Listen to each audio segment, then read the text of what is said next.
ينقلب الرسول والمؤمنون لن ينقلب الرسول والمؤمنون إلى أهليهم أبدا وزين ذلك في قلوبكم وظننتم ظن السوء وكنتم قوما بورا ومن لم يؤمن بالله ورسوله فإنا أعتدنا للكافرين سعيرا ولله ملك السماوات والأرض يغفر لمن يشاء ويعذب من يشاء وكان الله غفورا رحيما سيقول المخلفون إذا انطلقتم إلى مغانم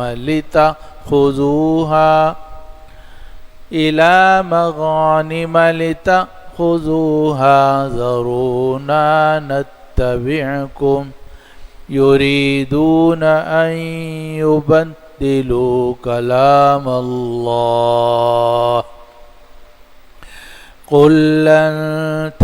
تتبعونا كذلكم قال الله من قبل فسيقولون بل تحسدوننا بل كانوا لا يفقهون إلا قليلا قل للمخلفين من الأعراب ستدعون إلى قوم أولي بأس شديد تقاتلونهم أو يسلمون فإن تطيعوا يؤتكم الله أجرا حسنا وإن تتولوا كما توليتم من قبل يعذبكم عذابا أليما ليس على الأعمى حرج ولا على الأعرج حرج ولا على المريض حرج ومن يطع الله ورسوله يدخله جنات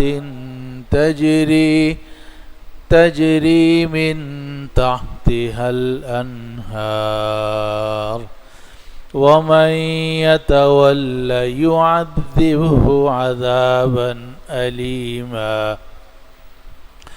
لقد رضي الله عن المؤمنين إذ يبايعونك تحت الشجرة فعلم ما في قلوبهم فأنزل السكينة عليهم وأثابهم فتحا قريبا ومغانم كثيرة يأخذونها وكان الله عزيزا حكيما آمنت بالله صدق الله العظيم.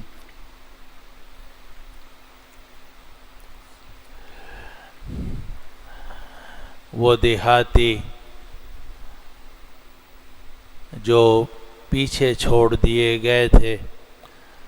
وہ تم سے کہیں گے کہ ہمارے اموال اور ہمارے گھر والوں نے ہمیں مشغول کر دیا تھا، تو آپ ہمارے لیے استغفار کر دیجئے۔ یہ لوگ اپنی زبانوں سے وہ بات کہہ رہے ہیں جو ان کے دلوں میں نہیں ہے، آپ کہہ دیجئے کہ اللہ کے مقابلے میں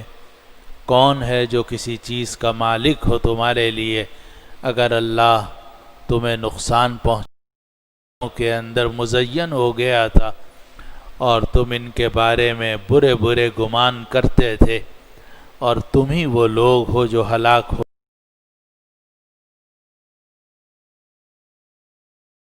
رحم کرنے والا ہے۔ اور یہ پیچھے رہ جانے والے لوگ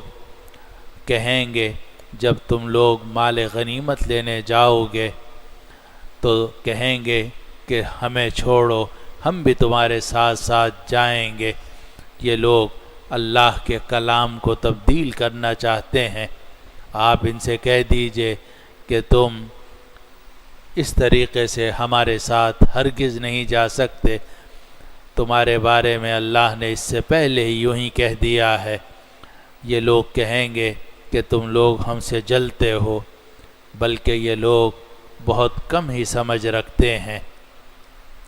آپ پیچھے رہنے والے دیہات سے پہلے تم نے منہ موڑ لیا تھا تو اللہ تمہیں دردناک عذاب دے گا۔ ہاں، نابینا آدمی پر کوئی تنگی نہیں ہے، لنگڑے پر کوئی تنگی نہیں ہے، اور مریض پر کوئی حرج نہیں ہے، اور جو آدمی اس کو ایسے باغات میں داخل کرے گا جن کے نیچے نہریں بہہ رہی ہیں، اور جو آدمی منہ موڑے گا اللہ تعالیٰ اسے دردناک عذاب دے گا۔ یقیناً اللہ راضی ہو گیا ہے ان مومنوں سے جب وہ آپ کے ہاتھ پر بیعت کر رہے تھے درخت کے نیچے، اور اللہ کو علم ہو گیا کہ ان کے دلوں میں کیا ایمان ہے، تو اللہ نے ان کے اوپر سکینت نازل کی، اور اللہ نے ان کو ایک قریبی فتح کا انعام دیا۔ اور بھی بہت سارے مال غنیمت ہیں جن کو یہ لوگ لیں گے، اور اللہ غالب ہے، حکمت والا ہے۔ یہ ان آیات مبارکہ کا ترجمہ اور مفہوم جو آج کی مجلس میں تلاوت کی گئی ہیں، اور جو آیات ابھی آپ کے سامنے تلاوت کی گئیں یہ سورۃ الفتح کی آیت نمبر 11 سے لے کر آیت نمبر 19 تک کی آیات ہیں۔ آیت نمبر 11 سے 19 نمبر تک کی آیات آج کی مجلس میں تلاوت کی گئی ہیں، اور اس کا مفہوم آپ کے سامنے بیان کیا گیا ہے۔ یہ جو آیات ہیں 11 سے لے کر 19 تک یعنی 9 آیات، ان میں سے ان آیات کے 3 حصے ہیں۔ آیت نمبر 11، 12، 13 اور 14 میں اللہ سبحانہ وتعالی نے ان دیہاتیوں کے بارے میں اور ان منافقوں کے بارے میں بات ذکر کی ہے کہ جو صلح حدیبیہ میں نبی کریم صلی اللہ علیہ وسلم کی دعوت کے باوجود آپ کے ساتھ عمرے پر نہیں گئے تھے، اور پس منظر اس کا یہ ہے کہ جب آپ ذی قعدہ سن 6 ہجری میں عمرے کے لیے روانہ ہوئے، اور جیسا کہ ساری تفصیل عرصہ گزر گیا ہے، بیت اللہ کی زیارت نہیں ہوئی، تو آپ نے ارادہ فرمایا کہ ہم عمرے کے لیے چلتے ہیں،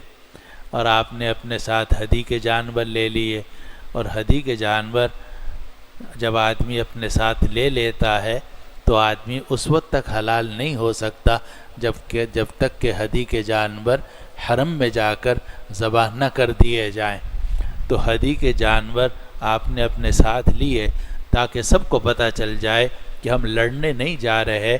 بلکہ ہم عمرے کے لیے جا رہے ہیں، اور ہم نے ہدی کے جانور اپنے ساتھ لیے ہیں، اور ہم جا کر یہ جانور حرم میں ذبح کریں گے۔ ایک تو آپ نے ہدی کے جانور ساتھ لیے، دوسرا آپ نے ذوالقعدہ کے مہینے کا انتخاب فرمایا، اس لیے کہ ذوالقعدہ، ذوالحجہ اور حرم یہ تینوں اشہر حرم ہیں، 4 حرمت والے مہینے ہیں کہ جن میں نہ کافر لڑائی کرتے تھے نہ مسلمان لڑائی کرتے تھے۔ ان 4 مہینوں میں ایک تو رجب کا مہینہ ہے، وہ تو علیحدہ ہے، لیکن 3 مہینے مسلسل ہیں، ذوالقعدہ، ذوالحجہ اور محرم۔ یہ کریم صلی اللہ علیہ وسلم جب عمرے کے لیے روانہ ہوئے تو ایک تو آپ نے اپنے ساتھ ہدی کے جانور لیے جو اس بات کی علامت تھے لڑنے نہیں جا، صرف عمرہ کرنا ہے۔ دوسرا آپ نے ذوالقعدہ کے مہینے کا انتخاب کیا، اور ذوالقعدہ کا مہینہ اشہر حرم میں سے ہے، اس کا مطلب یہ کہ نہ ہم لڑیں گے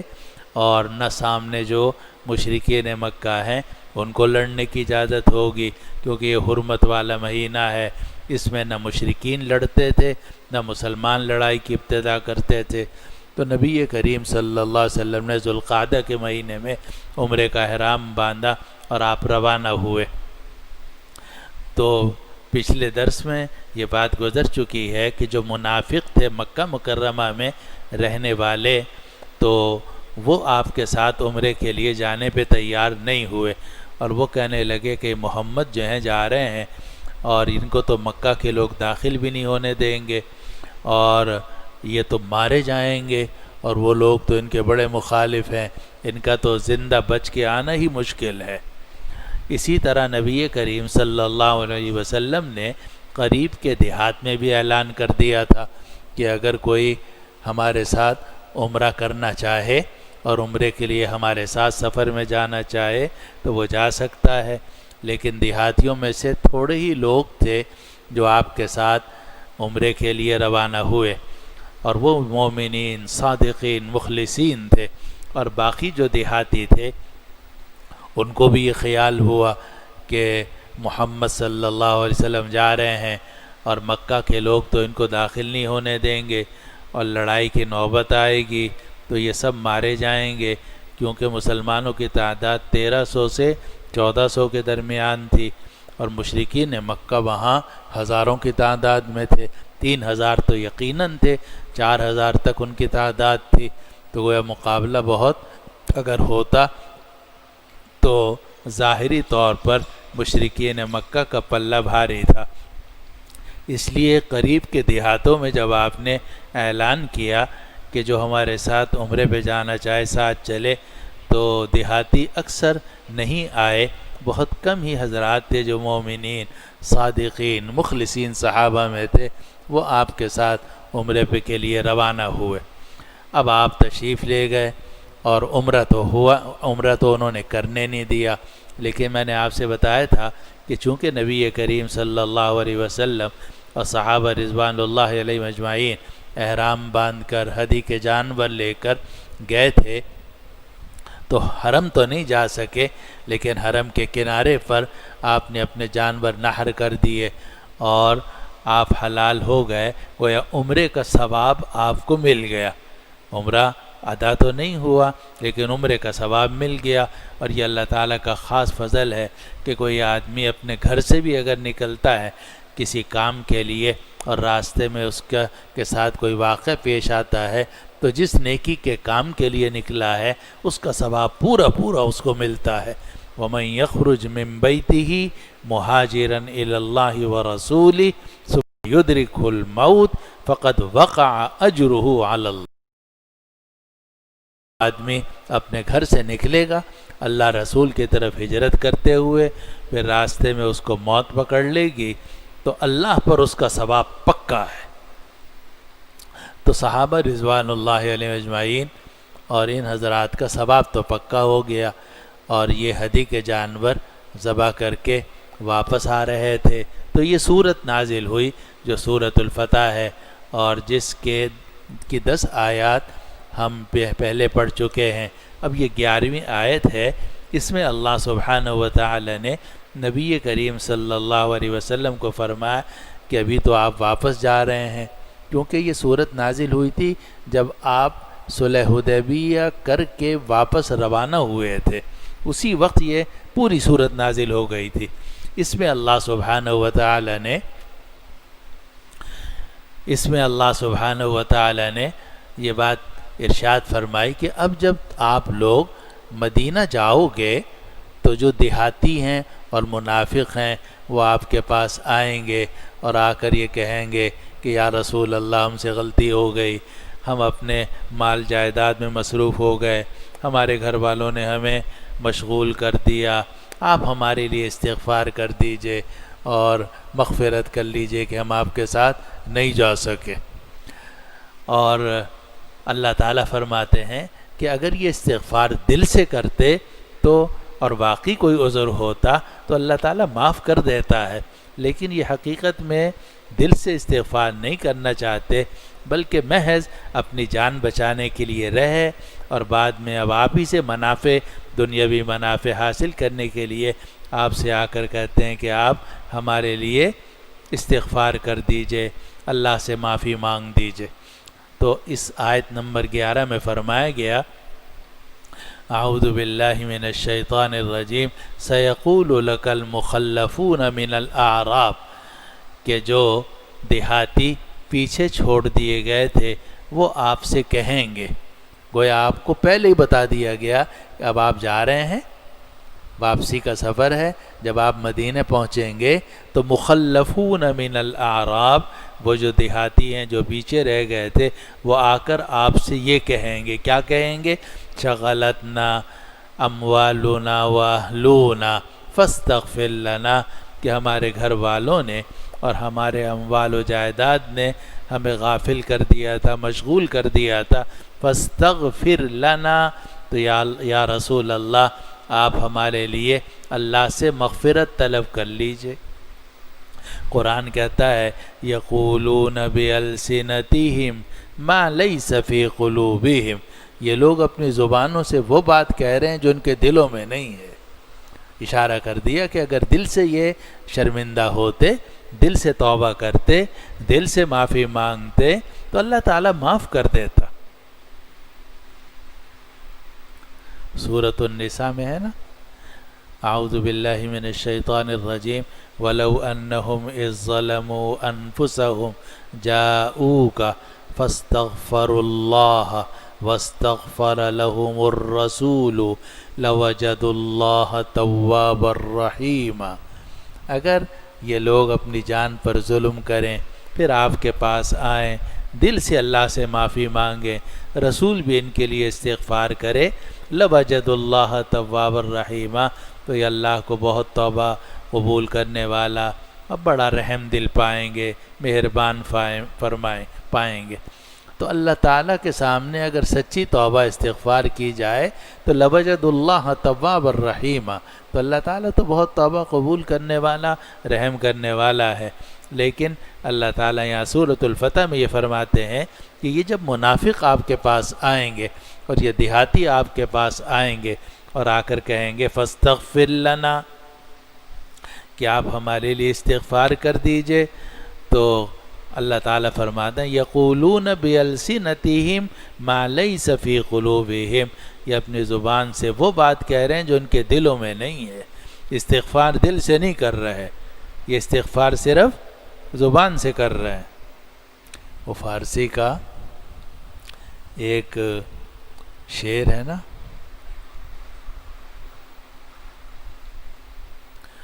توبہ بر لب صبح بر کف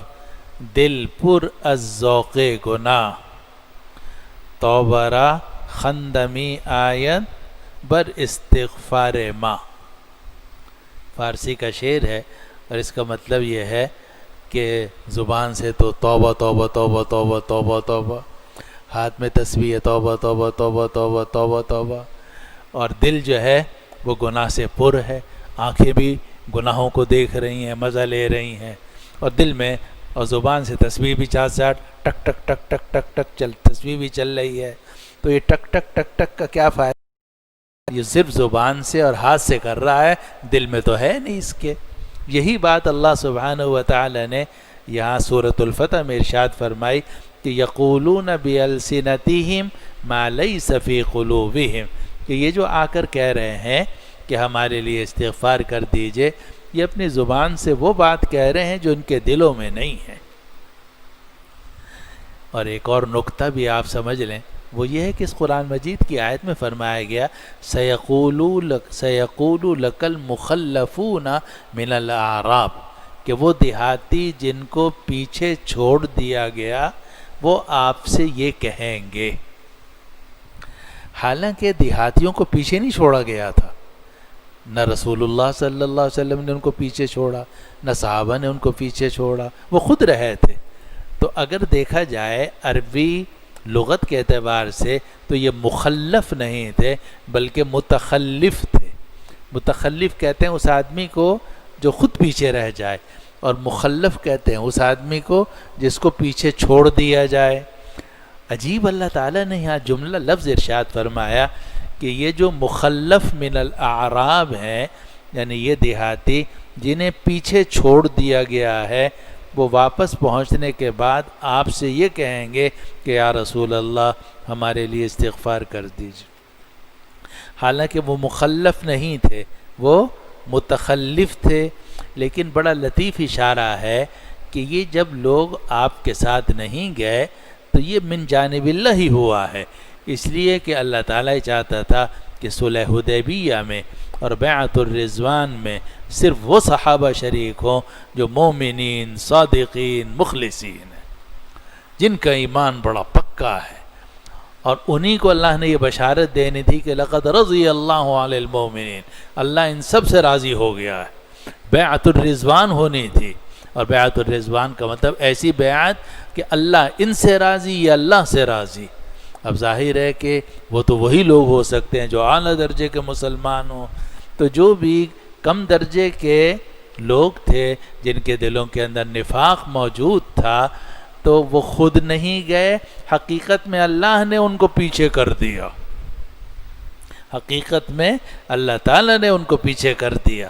اس لیے قرآن کہتا ہے سَيَقُولُ لَكَ الْمُخَلَّفُونَ مِنَ الْأَعْرَابِ، وہ دیہاتی جن کو پیچھے چھوڑ دیا گیا وہ آپ سے آ کر کہیں گے شغلتنا اموالنا واہلونا فاستغفر لنا،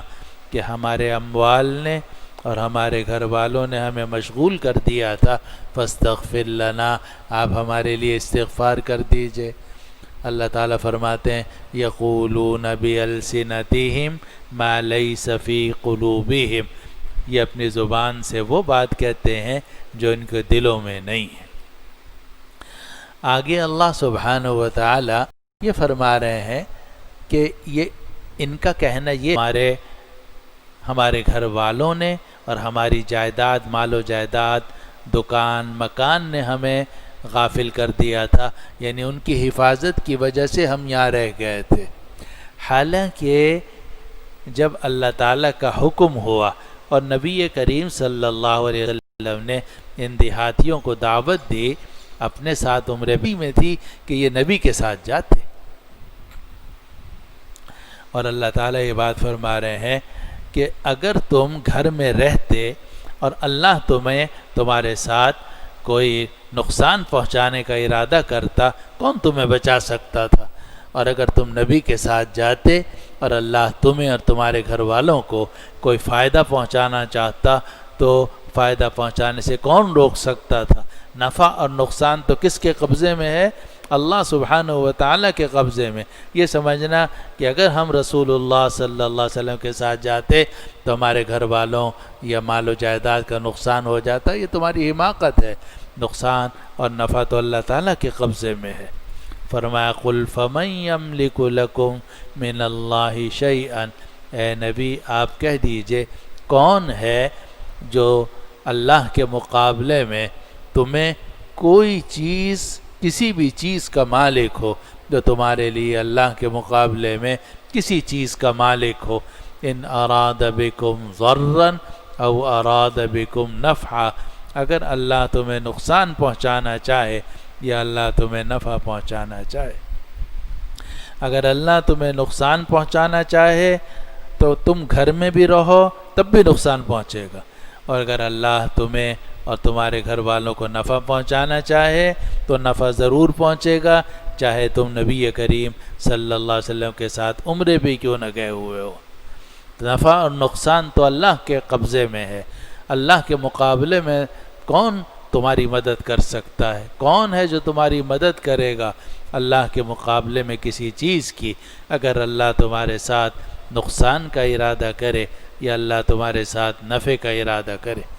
بل کان اللہ بما تعملون خبیرا، بلکہ جو کچھ تم کر رہے ہو اللہ اس کی خوب خبر رکھتا ہے۔ اشارہ کر دیا کہ صرف تمہاری باتیں ہی باتیں ہیں، یہ زبان سے تم یہ باتیں کر رہے ہو، لیکن اللہ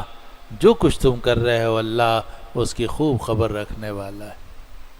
اور عجیب بات یہ ہے کہ نبی کریم صلی اللہ علیہ وسلم ان منافقوں کے ساتھ اور دیہاتیوں کے ساتھ ان کے مطابق ہی معاملہ فرماتے تھے۔ اس کو ادھر کرتے، اور آپ کا طریقہ یہ تھا کہ اگر کوئی منافق آتا تھا، مثلا غزوہ تبوک کے بعد منافق آئے کہ یا رسول اللہ یہ مسئلہ ہو گیا تھا اس لیے ہم آپ کے ساتھ نہیں جا سکے، یہ بات ہو گئی تھی اس لیے ہم آپ کے ساتھ نہیں جا سکے، طرح طرح کے اعذار پیش کرتے تھے۔ یعتذرون الیکم اذا رجعتم الیہم قل لا تعتذروا لن نؤمن لکم قد نبأنا اللہ من اخبارکم۔ لیکن عجیب بات یہ ہے کہ اللہ تو کھول دیتا تھا ساری بات، نبی کریم صلی اللہ علیہ وسلم کی طبیعت میں حیا تھی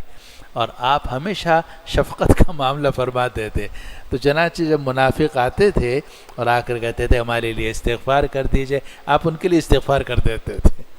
لیکن آپ جانتے تھے کہ میرے استغفار سے ان کو کوئی فائدہ نہیں ہوگا۔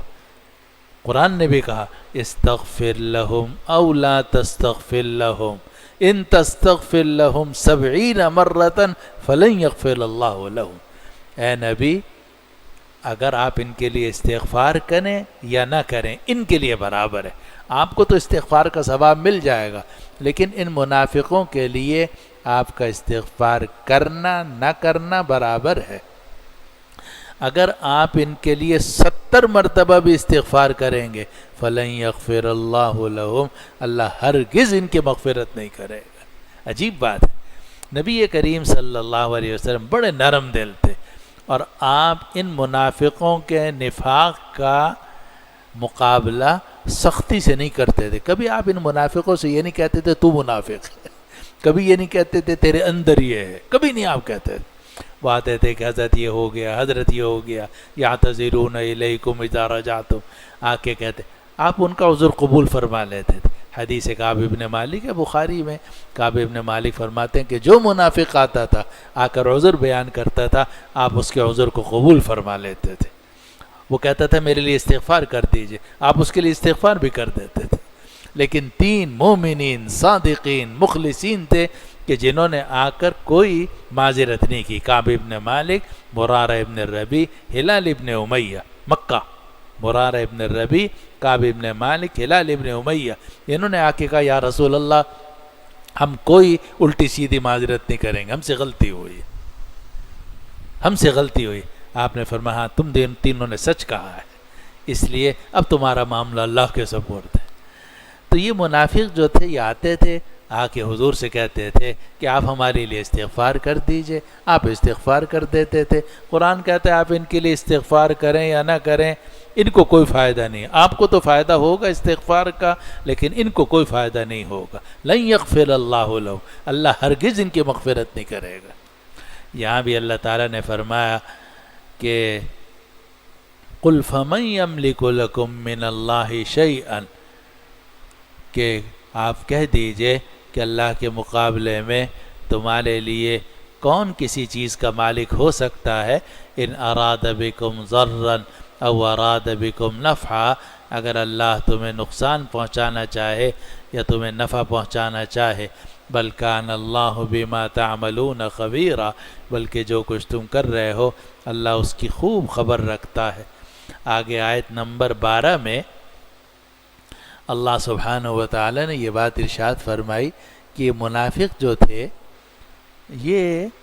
سمجھتے تھے کہ جو محمد جا رہے ہیں عمرہ کرنے کے لیے اپنے صحابہ کے ساتھ یہ زندہ واپس نہیں آئیں گے۔ بالکل انہوں نے طے کر رکھا تھا اپنے دماغ میں کہ یہ سب جا رہے ہیں 1400 کے 1400 یہ وہاں مارے جائیں گے، اور مارے جائیں گے پھر اس کے بعد جناب ہم اپنا خوش ہو جائیں گے، ہم تو ہیں ہی، اور اس کے بعد ہم یہ اور وہ۔ انہوں نے طرح طرح کے پروگرام بنا رکھے تھے کہ نبی کریم صلی اللہ علیہ وسلم اور صحابہ کی جب شہادتیں ہو جائیں گی پھر ہم کیا کریں گے۔ اس کو قرآن کہتا ہے بل ظننتم ان لن ينقلب الرسول والمؤمنون الى اہلیہم ابدا، بلکہ تم تو یہ گمان کرتے تھے کہ رسول اور مومن اب کبھی بھی اپنے گھروں میں ہرگز واپس نہیں آئیں گے۔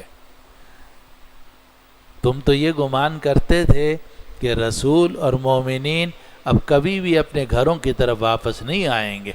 وَزُيِّنَ ذَلِكَ فِي قُلُوبِكُمْ، اور یہ خیال تمہارے دل میں مزین ہو گیا تھا۔ مزین ہو گیا تھا کا مطلب یہ ہے کہ یہ خیال تمہارے دل میں بیٹھ گیا تھا، اس خیال کے اوپر تم نے محلات تعمیر کرنے شروع کر دیے تھے کہ جب اب سب کی شہادت ہو جائے گی پھر ہم یہ کریں گے یہ کریں گے، تو بڑے اپنا خوش ہو رہے تھے کہ وَزُيِّنَ ذَلِكَ فِي قُلُوبِكُمْ، اور یہ خیال تمہارے دلوں میں مزین کر دیا گیا تھا۔ وَظَنَنْتُمْ ظَنَّ السَّوْءِ، اور تم رسول اور مومنین کے بارے میں بڑے برے گمان کرتے تھے۔ وَظَنَنْتُمْ ظَنَّ السَّوْءِ، اور تم نے گمان کیے بہت برے گمان، کس کے بارے میں؟ رسول اور مومنین کے بارے میں۔ وَظَنَنْتُمْ ظَنَّ السَّوْءِ، اور تم نے بہت برے گمان کیے۔ وَكُنْتُمْ قَوْمًا بُورًا، اور تم لوگ ہلاک ہونے والے ہو۔ حضور تو کہاں ہلاک ہوں گے، صحابہ تو کہاں ہلاک ہوئے، ہلاکت ہوگی تو تمہاری ہوگی۔ وَكُنْتُمْ قَوْمًا بُورًا، اور تم ہلاک ہونے والے لوگ ہو۔ یہ بورا ویسے کہتے ہیں کہ بائر کی جمع ہے، اور بائر کہتے ہیں ہلاک ہونے والے کو، جمع بور آتی ہے، لیکن یہ عجیب لفظ ہے عربی کا کہ یہ واحد اور جمع سب کے لیے بور ہی استعمال ہوتا ہے۔ رجل بور، قوم بور، تو یہاں قرآن نے جمع کے طور پر وَكُنْتُمْ قَوْمًا بُورًا، اور تم ایسے لوگ ہو جو ہلاک ہونے والے ہو۔ آگے آیت نمبر 13 میں ارشاد ہے وَمَن لَّمْ يُؤْمِن بِاللَّهِ وَرَسُولِهِ، اور جو اللہ رسول پر ایمان نہیں رکھتے فَإِنَّا أَعْتَدْنَا لِلْكَافِرِينَ سَعِيرًا، تو بے شک ہم نے کافروں کے لیے دہکتی ہوئی آگ تیار کی ہے۔ آگے آیت نمبر 14 میں ہے وَلِلَّهِ مُلْكُ السَّمَاوَاتِ وَالْأَرْضِ، اور آسمانوں اور زمینوں کی بادشاہت اللہ کے لیے ہے۔ آسمانوں اور زمینوں کی بادشاہت اللہ کے لیے ہے۔ یغفر لمن یشاء ویعذب من یشاء، اللہ جس کی چاہتا ہے مغفرت کرتا ہے اور جس کو چاہتا ہے عذاب دیتا ہے۔ اللہ جس کی چاہے مغفرت کرتا ہے اور جس کو چاہے عذاب دیتا ہے۔ مغفرت، عذاب، جنتی ہونا، جہنمی ہونا، یہ یاد رکھیے کسی نبی کے بھی اختیار میں نہیں ہے، کسی مولانا کے، کسی پیر کے، کسی بزرگ کے، کسی کے اختیار میں نہیں ہے۔ یہ صرف اور صرف اللہ سبحانہ و تعالیٰ کے اختیار میں ہے۔ ہو سکتا ہے کہ نبی 70 مرتبہ کسی کے لیے استغفار کرے مگر اللہ اس کی بخشش نہ کرے۔ قرآن مجید میں استغفر لهم او لا تستغفر لهم ان تستغفر لهم 70 مرة فلن يغفر اللہ لهم۔ اسی لیے علماء فرماتے کہ معاملہ کس سے درست رکھو؟ اللہ سبحانہ و تعالی سے، کیونکہ یہ جو بیچ میں پیر ہوتا ہے، شیخ ہوتا ہے، بزرگ ہوتا ہے، صحابی ہوتے ہیں، رسول اللہ صلی اللہ علیہ وسلم ہوتے ہیں، وہ ہدایت دینے کے لیے ہوتے ہیں، دین پہنچانے کے لیے ہوتے ہیں، ذریعہ ہوتے ہیں اللہ تعالی تک پہنچانے کا۔ لیکن جنت اور جہنم کے فیصلے، مغفرت اور عذاب کے فیصلے وہ نہ نبی کے اختیار میں ہوتے ہیں نہ صحابہ کے اختیار میں ہوتے ہیں، وہ صرف اللہ سبحانہ و تعالیٰ کے اختیار میں ہے۔ اسی کو یہاں فرمایا گیا یغفر لمن یشاء ویعذب من یشاء، اللہ جس کی چاہتا ہے مغفرت کرتا ہے اور جس کو چاہتا ہے عذاب دیتا ہے۔ وَكَانَ اللَّهُ غَفُورًا رَحِيمًا، اور اللہ تعالیٰ بہت بخشنے والا ہے، رحم کرنے والا ہے۔ یہ تو 11، 12، 13 اور 14 4 آیتیں تھیں۔ ان 4 آیتوں میں اللہ سبحانہ و تعالی نے ان دیہاتیوں کا حال ذکر کیا کہ جن کو نبی کریم صلی اللہ علیہ وسلم نے عمرے کی دعوت دی تھی، مگر وہ عمرے پر آپ کے ساتھ نہیں گئے، اور یہ سمجھتے رہے کہ نہ نبی بچ کر آئیں گے نہ صحابہ بچ کر آئیں گے۔ اور جب ان کو یہ اطلاع ملی کہ اب تو آ رہے ہیں، تو اللہ تعالیٰ نے نبی کو پہلے سے اطلاع کر دی کہ اب تم جا رہے ہو، یہ سب آئیں گے اور معذرتیں کریں گے اور یہ کہیں گے کہ آپ ہمارے لیے استغفار کر دیجئے۔ ٹھیک ہے، آپ کرنا چاہے کر دیں، لیکن ہم جانتے ہیں کہ ان کی مغفرت صرف زبان کی حد تک ہے، دل سے یہ لوگ استغفار اور ایمان والے نہیں ہیں۔ یہ تو بات ختم ہو گئی۔ اب یہ جو آیت نمبر 15 ہے، یہ عجیب و غریب آیت ہے، اور یہ بڑی اہم آیت ہے علمی اعتبار سے۔ پس منظر اس آیت نمبر 15 کا یہ ہے کہ منافق اور دیہاتی وہ نبی کریم صلی اللہ علیہ وسلم کے ساتھ عمرے پہ نہیں گئے۔ جب عمرے میں نہیں گئے تو صلح حدیبیہ میں بھی شریک نہیں ہو سکے، بیعت الرضوان میں بھی شریک نہیں ہو سکے، اور بیعت الرضوان اونچا ترین مقام ہے، اور اصحاب بیعت الرضوان جنتی ہیں۔ لقد رضی اللہ عن المؤمنین اذ یبایعونک تحت الشجرہ، قرآن نے کہہ دیا جو آگے آئے گا۔ اب جب یہ حضرات صلح حدیبیہ سے واپس آ رہے تھے اور منافق یہ سمجھتے تھے کہ یہ واپس نہیں آئیں گے، زندہ واپس نہیں آئیں گے، تو اللہ سبحانہ وتعالی نے نبی کریم صلی اللہ علیہ وسلم کو وحی خفی یعنی حدیث کے ذریعے سے یہ اطلاع دی کہ اب آپ لوگ جا رہے ہو، واپس مدینہ جاؤ گے، اور واپس مدینہ جانے کے بعد آپ نے خیبر جانا ہے اور خیبر کو فتح کرنا ہے، اور جب آپ خیبر کی فتح کے لیے جاؤ گے تو یہ جتنے منافق ہیں اور دیہاتی ہیں جو آپ کے ساتھ عمرے پر نہیں گئے وہ سب آئیں گے، اور آ کر کہیں گے یا رسول اللہ ہمیں جہاد کا بڑا شوق ہو رہا ہے، ہم بھی آپ کے ساتھ اس جہاد میں جانا چاہتے ہیں۔ تو آپ کو یہ حکم ہے کہ آپ جب خیبر کے جہاد کے لیے تشریف لے جائیں تو صرف اور صرف ان لوگوں کو اپنے ساتھ لے کر جائیں جو اصحاب بیعت الرضوان ہوں، جو عمرے پہ آپ کے ساتھ گئے تھے، جو صلح حدیبیہ میں آپ کے ساتھ رہے اور جنہوں نے آپ کے ہاتھ پر بیعت الرضوان کی تھی، اور اس کے علاوہ کسی کو آپ ساتھ لے کر نہ جائیں۔ قرآن مجید نے آیت نمبر 15 میں، سورۃ الفتح کی اس آیت نمبر 15 میں نبی کریم صلی اللہ علیہ وسلم کو پیشگی اطلاع دی ہے کہ ہم نے آپ کو یہ خبر دے دی ہے اور آپ کو یہ حکم دے دیا ہے کہ آئندہ جب آپ خیبر کی فتح کے لیے جائیں تو کسی منافق کو ساتھ لے کر نہ جائیں، اور نہ ہی کسی ایسے شخص کو ساتھ لیں کہ جو عمرے پہ آپ کے ساتھ نہ آیا ہو اور جو بیعت الرضوان میں شریک نہ ہوا ہو۔ صرف اصحاب بیعت الرضوان کو یہ اجازت ہوگی کہ وہ خیبر کی جہاد میں آپ کے ساتھ جائیں۔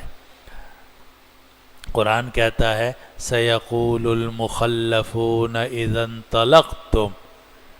کہ جو پیچھے رہنے والے لوگ ہیں، یہاں بھی قرآن نے متخلفون نہیں کہا بلکہ مخلفون کہا،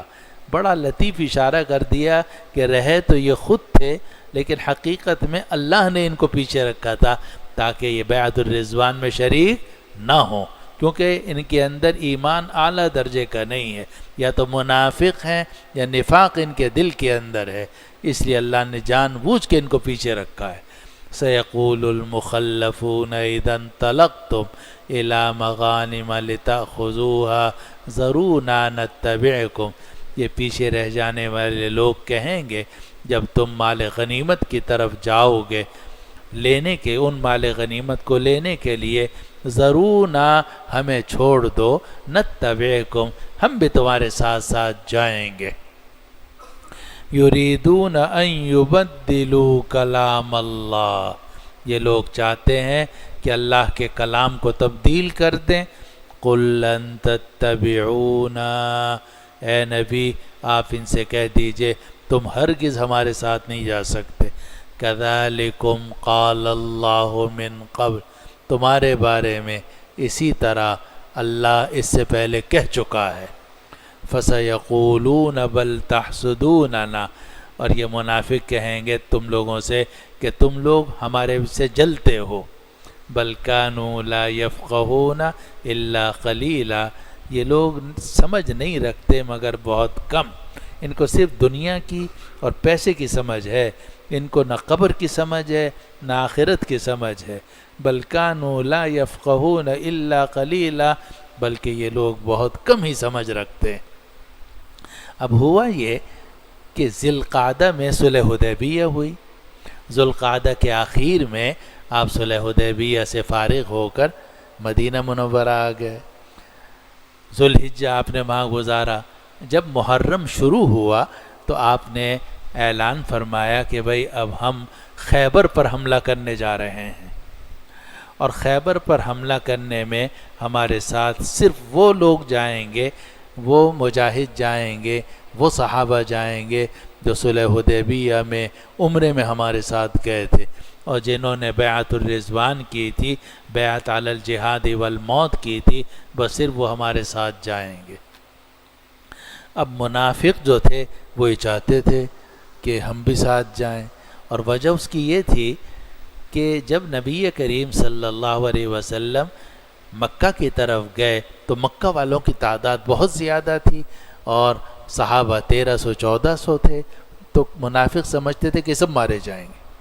لیکن جب یہ حضرات خیبر کی طرف روانہ ہوئے تو خیبر میں یہودیوں کی تعداد آدھے کے برابر تھی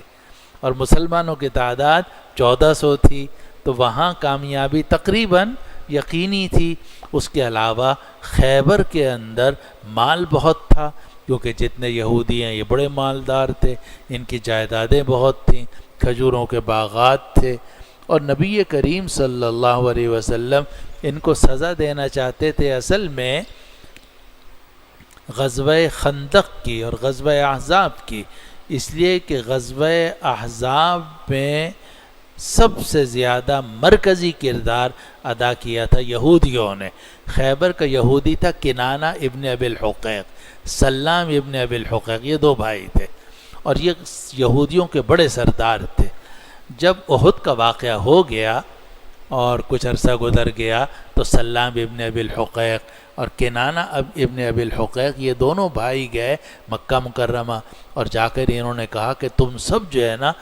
وہ پیسے جمع کرو اور اسلحہ جمع کرو، اور تمہیں پیسوں کی ضرورت ہو ہم دیں گے، اسلحہ تم نے خریدنا ہے تو پیسہ ہم سے لو، اور تم جا کر مدینے پر حملہ کرو۔ احد میں تمہیں کامیابی ہوئی تھی، اب کے جو حملہ کرو تو ختم کر کے آؤ ان سب کو۔ چنانچہ ان یہودیوں کے ابھارنے پر مشرکین مکہ روانہ ہوئے، اور مشرکین مکہ کی تعداد تھی 4000، لیکن بنو اشجع، بنو مرہ، بنو فزارہ اور غطفان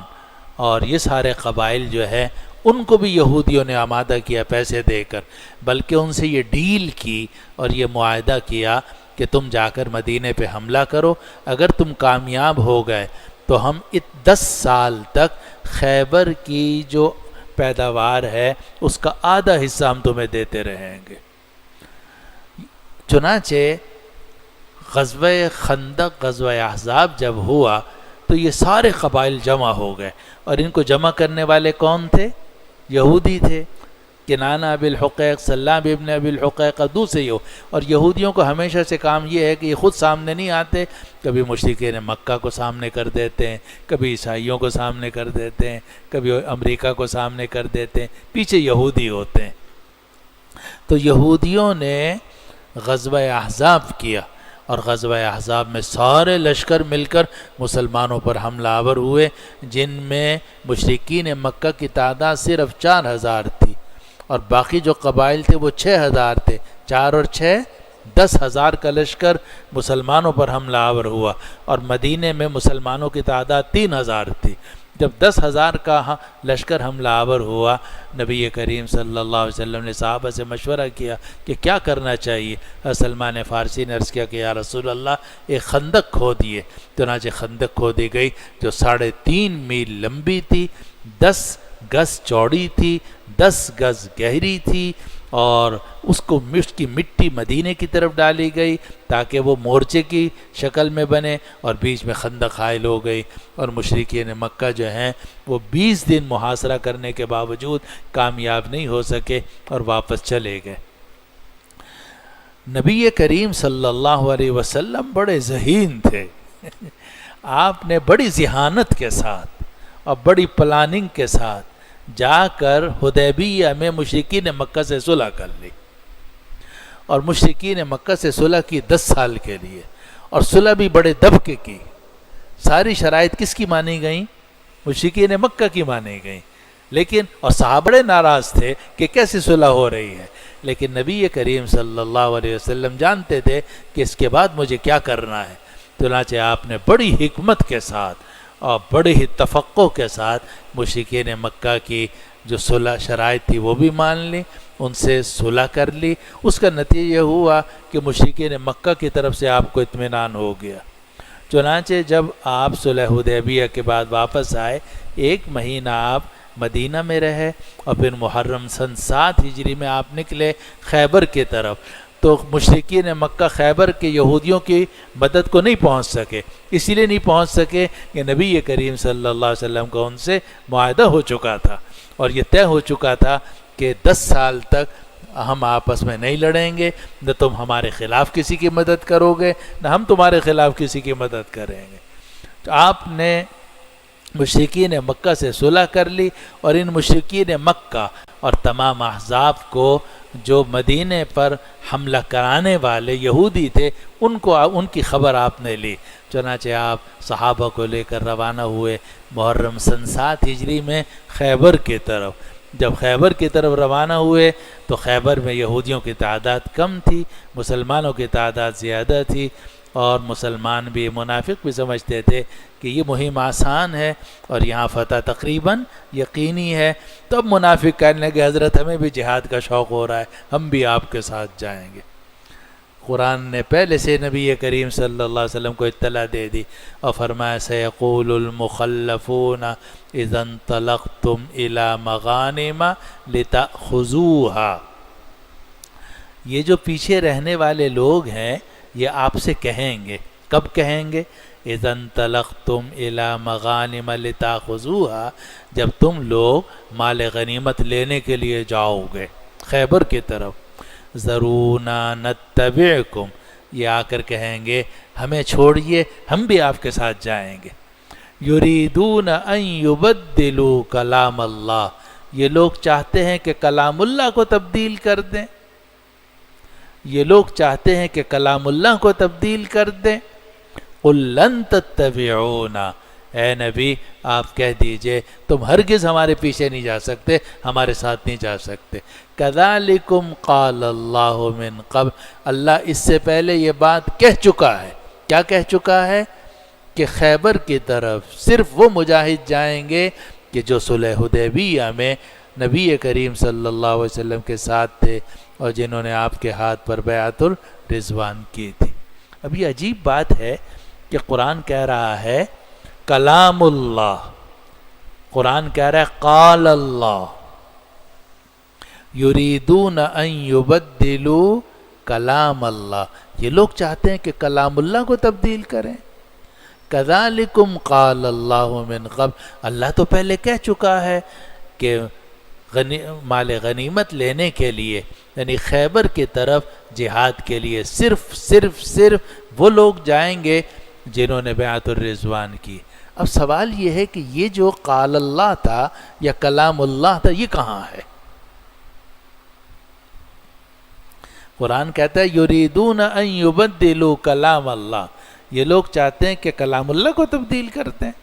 قل لن تتبعونا، اے نبی آپ ان سے کہہ دیجئے کہ تم ہرگز ہمارے ساتھ نہیں جا سکتے۔ کذالکم قال اللہ من قبل، تمہارے بارے میں اسی طرح اللہ پہلے کہہ چکا ہے کہ ان کو ساتھ لے کے نہیں جانا، صرف ان لوگوں کو لے کے جانا ہے جو بیعت الرضوان میں شریک ہوئے۔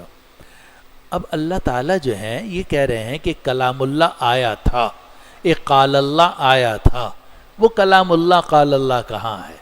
اور یہ وہ زبردست آیت ہے جس سے پتہ چلتا ہے کہ وحی کی دو قسمیں ہیں، ایک وحی مطلوع اور ایک وحی غیر مطلوع۔ کبھی اللہ تعالیٰ قرآن مجید میں بات ذکر کرتے ہیں اور کبھی وہ بات قرآن مجید میں نہیں آتی، لیکن وہ کلام اللہ ہوتی ہے، وہ قال اللہ ہوتی ہے، وہ اللہ تعالیٰ کی طرف سے وحی ہوتی ہے، اور وہ آتی ہے نبی کریم صلی اللہ علیہ وسلم پر۔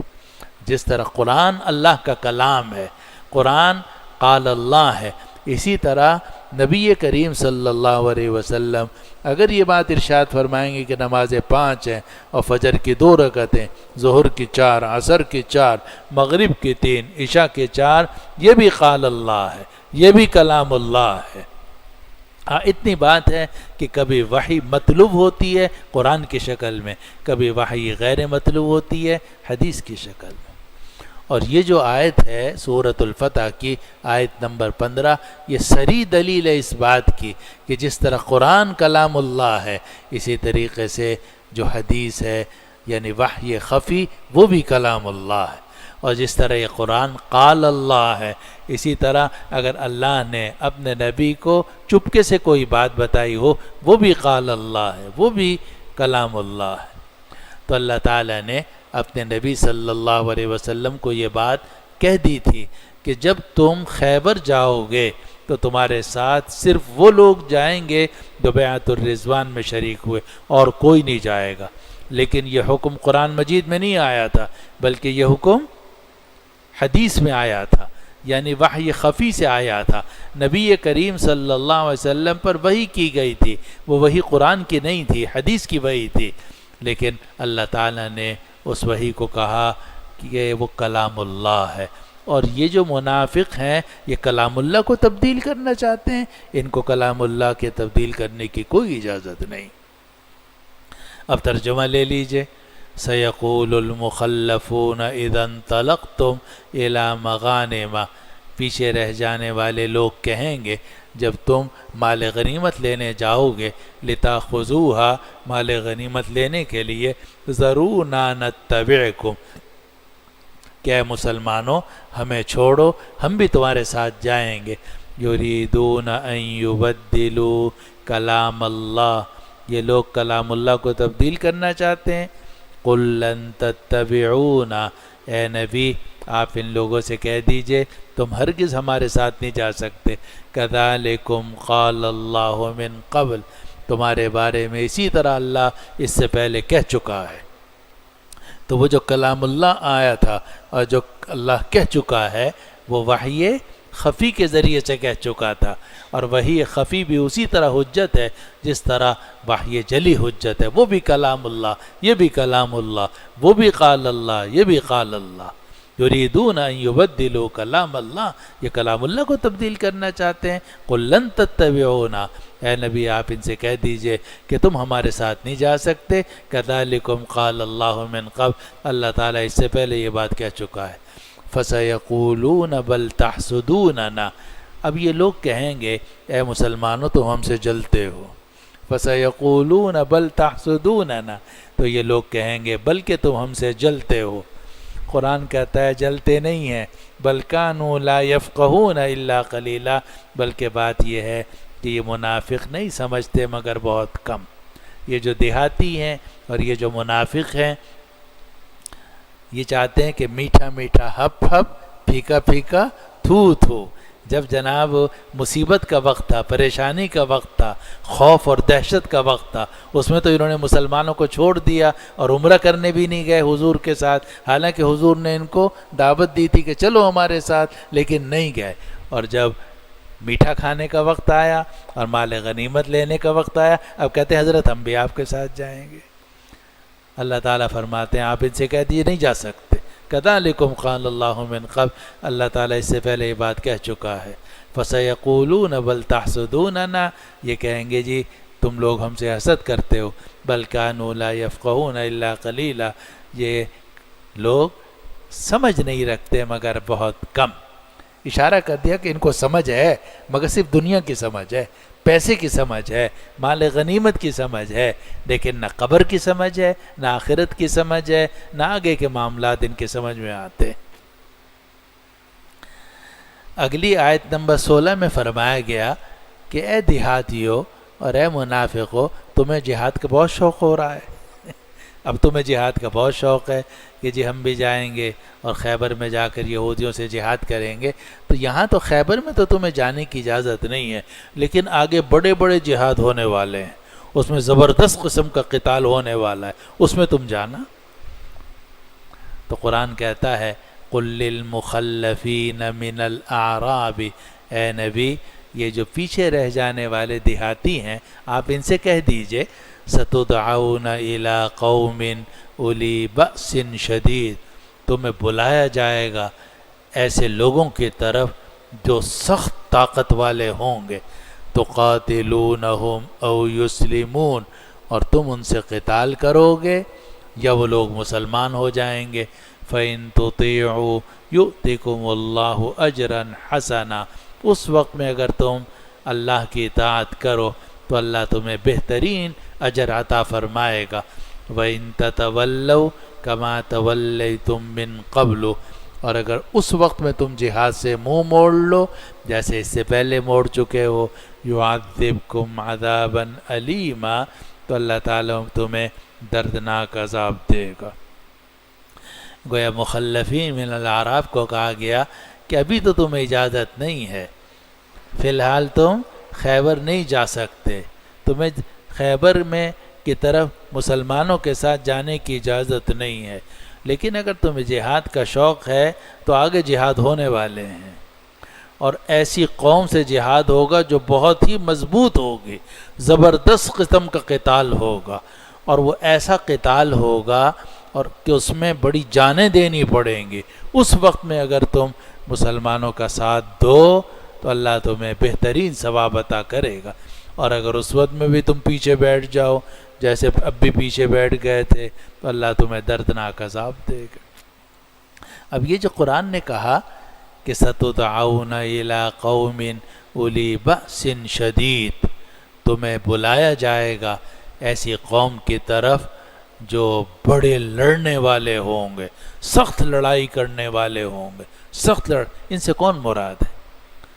تو اکثر مفسرین کہتے ہیں اس سے بنو حنیفہ مراد ہیں جو مسیلمۃ الکذاب کی قوم والے تھے،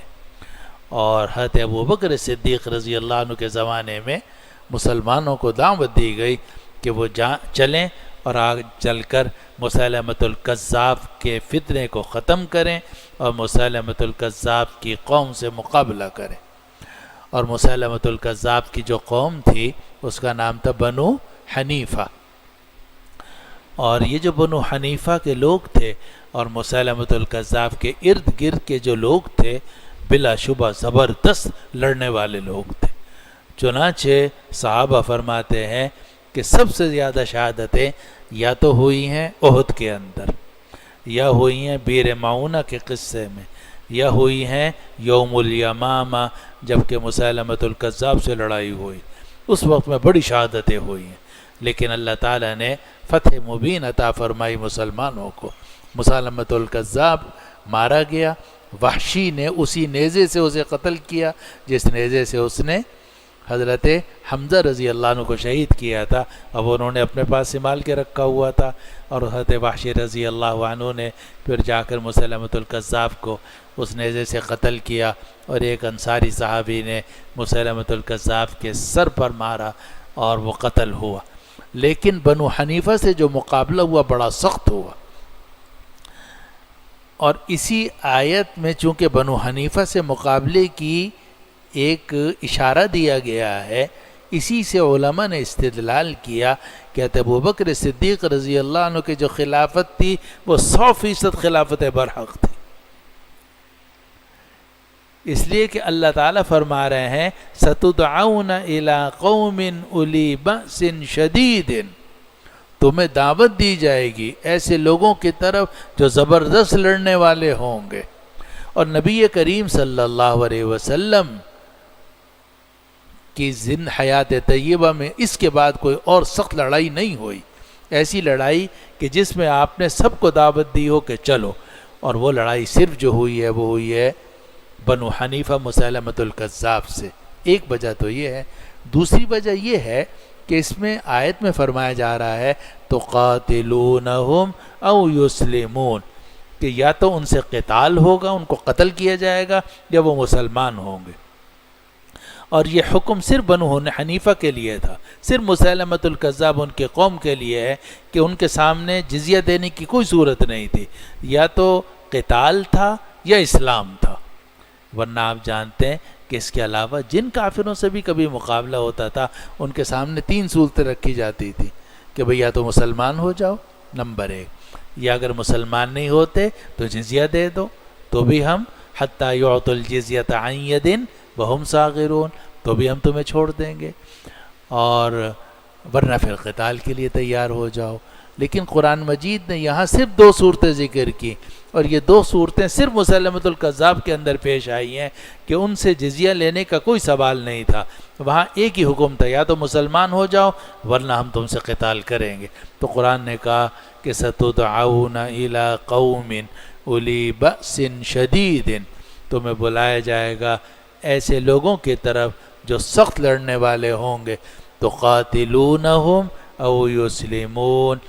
اس وقت میں تم ان سے قتال کرو گے یا وہ مسلمان ہو جائیں گے، تیسری کوئی صورت نہیں ہے۔ اب وہ تیسری صورت جب نہیں ہے تو وہی ہوگا جو مسیلمۃ الکذاب، یعنی جنگ یمامہ والی صورت، اور جنگ یمامہ کی ہے کس نے؟ سیدنا ابو بکر صدیق رضی اللہ عنہ نے۔ اور اسی آیت سے معلوم ہوا کہ حضرت ابو بکر صدیق رضی اللہ عنہ کی خلافت 100% برحق تھی، اور حضرت ابو بکر صدیق رضی اللہ عنہ نے جو مسلمانوں کو دعوت دی کہ ان سے قتال کرنا ہے یا ان کو مسلمان کرنا ہے، اس کے علاوہ کوئی تیسری صورت نہیں ہے، وہ اللہ تعالیٰ کے حکم کے مطابق تھی۔ ستدعون الی قوم اولی بأس شدید، تمہیں دعوت دی جائے گی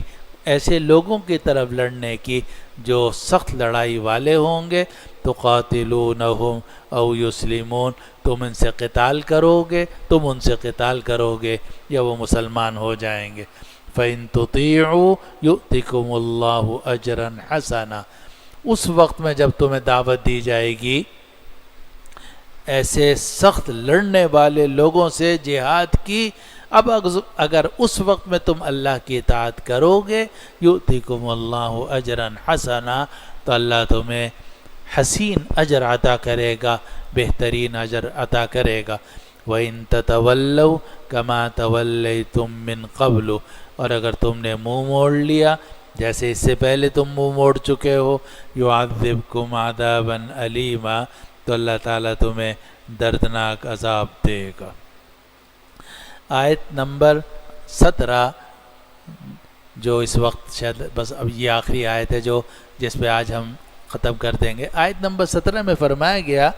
کہ یہ منافق ساتھ نہیں گئے، یہ بھی گناہ گار، اور وہ دیہاتی جو آپ کے ساتھ عمرے پہ نہیں گئے وہ بھی گناہ گار، لیکن ان میں اگر کوئی نابینا ہے یا کوئی لنگڑا ہے یا کوئی بیمار ہے اس کے اوپر کوئی گناہ نہیں ہے۔ معلوم ہوا کہ جب دین کی دعوت دی جائے تو اگر نابینا آدمی اس جہاد میں نہ جائے یا لنگڑا آدمی نہ جائے، مریض نہ جائے تو وہ تو معذور ہیں، معذور کے اوپر کوئی گناہ نہیں ہے۔ لیس علی الاعمی حرج، اندھے کے اوپر کوئی حرج نہیں ہے، ولا علی الاعرج حرج، اور لنگڑے کے اوپر کوئی حرج نہیں ہے، ولا علی المریض حرج، اور مریض پر کوئی حرج نہیں ہے۔ ومن یطع اللہ ورسولہ، اور جو اللہ رسول کی اطاعت کرے گا، یدخلہ جنات تجری من تحتی الانہار، اللہ اس کو داخل کرے گا ایسے باغات میں جن کے نیچے نہریں بہہ رہی ہیں۔ ومن یتولی یعذبہ عذابا علیما، اور جو وہ آدمی منہ موڑے گا اللہ تعالیٰ اس کو دردناک عذاب دے گا۔ اب آگے جو آیت نمبر 18 ہے وہ ہم نے پڑھ تو لی تھی 18 اور 19، لیکن فی الحال وقت نہیں ہے، اس میں پھر بیعت کا ذکر ہے۔ اور پچھلے ہفتے ہم نے بیعت کی جب 4 قسمیں بیان کرنی شروع کی تو 3 تو ہم نے بیان کی تھی، چوتھی رہ گئی تھی، وہ اب بھی رہ گئی ہے، لیکن چونکہ اگلی جو آیت ہے لَقَدْ رَضِيَ اللَّهُ عَلَى الْمُؤْمِنِينَ إِذْ يُبَايِعُونَكَ تَحْتَ الشَّجَرَةِ، اس کا انشاءاللہ اگلے ہفتے ذکر آئے گا، تو اس میں پھر ہم بیعت کی 4 اقسام انشاءاللہ تفصیل سے ذکر، 3 قسمیں تو ہم تفصیل سے ذکر کر چکے ہیں، چوتھی قسم میں انشاءاللہ تعالی نقل کر دیں گے۔ اب آج کے درس میں آیت نمبر 11 سے آیت نمبر 17 تک کا بیان ہوا ہے، ان کا ترجمہ ایک مرتبہ پھر سے سن لیجئے۔ پیچھے رہ جانے والے دیہاتی آپ سے کہیں گے کہ ہمارے اموال نے اور ہمارے گھر والوں نے ہمیں مشغول کر دیا تھا، آپ ہمارے لیے اللہ سے مغفرت طلب کر لیجئے۔ یہ لوگ اپنی زبان سے وہ بات کہہ رہے ہیں جو ان کے دلوں میں نہیں ہے۔ آپ کہہ دیجئے کہ اللہ کے مقابلے میں تمہارے لیے کون کسی چیز کا اختیار رکھتا ہے؟ اگر اللہ تمہیں نقصان پہنچانے کا ارادہ کرے یا اللہ تمہیں نفع پہنچانا چاہے، بلکہ جو کچھ تم کر رہے ہو اللہ اس کی خوب خبر رکھتا ہے۔ بلکہ تم لوگ تو یہ گمان کرتے تھے کہ رسول اور مومن اب کبھی بھی اپنے گھروں کی طرف واپس نہیں آئیں گے، اور یہ بات تمہارے دلوں میں مزین کر دی گئی تھی، اور تم رسول اور مومنوں کے بارے میں برے برے گمان کرتے تھے، اور تم ہی وہ لوگ ہو جو ہلاک ہونے والے ہو۔ اور جو لوگ اللہ رسول پر ایمان نہیں رکھتے تو بے شک ہم نے کافروں کے لیے دہکتی ہوئی آگ تیار کی ہے، اور آسمانوں اور زمین کی بادشاہت اللہ کے لیے ہے۔ اللہ جس کی چاہتا ہے مغفرت کرتا ہے، اور جس کو چاہتا ہے عذاب دیتا ہے، اور اللہ بہت بخشنے والا رحم کرنے والا ہے۔ اور یہ پیچھے رہ جانے والے لوگ کہیں گے جب تم مال غنیمت لینے کے لیے جاؤ گے کہ تم ہمیں چھوڑو، ہم بھی تمہارے ساتھ ساتھ جائیں گے۔ یہ لوگ کلام اللہ کو تبدیل کرنا چاہتے ہیں۔ اے نبی آپ ان سے کہہ دیجئے تم ہرگز ہمارے ساتھ نہیں جا سکتے، اسی طرح اللہ اس سے پہلے کہہ چکا ہے۔ تو یہ لوگ کہیں گے کہ تم لوگ ہم سے حسد رکھتے ہو، بلکہ بات یہ ہے کہ یہ لوگ بہت کم ہی سمجھ رکھتے ہیں۔ اے نبی آپ کہہ دیجئے ان پیچھے رہنے والے دیہاتیوں سے کہ عن قریب تمہیں دعوت دی جائے گی ان لوگوں کی طرف جو سخت لڑنے والے ہوں گے، اور تم ان سے قتال کرو گے یا وہ مسلمان ہوں گے۔ اس وقت میں اگر تم اللہ کی اطاعت کرو تو اللہ تمہیں بہترین اجر عطا کرے گا، اور اگر تم نے اس وقت میں بھی منہ موڑ لیا جیسے اس سے پہلے تم منہ موڑ چکے ہو تو اللہ تمہیں دردناک عذاب دے گا۔ نابینا آدمی پر کوئی تنگی نہیں ہے، لنگڑے پر بھی کوئی تنگی نہیں ہے، مریض پر بھی کوئی حرج نہیں ہے، اور جو اللہ رسول کی اطاعت کرتا ہے اللہ اسے ایسے باغات میں داخل کرے گا جن کے نیچے نہریں بہہ رہی ہیں، اور جو آدمی اللہ کی اطاعت سے منہ موڑتا ہے اللہ اس کو دردناک عذاب دے گا۔